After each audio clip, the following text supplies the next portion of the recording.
Every data team thinks it can build a semantic layer. We run DBT, we'll ship it in a quarter. The build is easy. It's the maintenance that never ends. A real semantic layer is 8 capabilities, not 2. The metrics you see are the tip. Governance, joins, and versioning sit below the surface. Ship only the top, and it is a metric store, not a platform. So, homegrown layers break. 4 BI tools. 4 definitions of revenue. Logic leaks into dashboards. Engineers lose 40% of their time to broken fields. It compounds every quarter. And the math is asymmetric.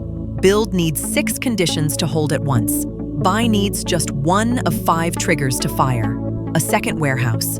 A 4th BI tool. 1 AI agent. AI agents change everything. They generate SQL and present it as fact. On a real benchmark, raw schema scores 20%. Through a semantic layer, 92%. Then the bill arrives.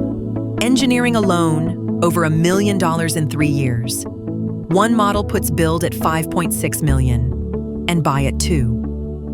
One question settles most of it. Where will your data live in 3 years? 1 warehouse. Build it. Many warehouses or any AI agents, buy it. Colrows is the autonomous option. It crawls your estate, builds the graph, detects drift, and keeps itself current. The maintenance moves from your team to the platform. The cost was never the build, it was the maintenance.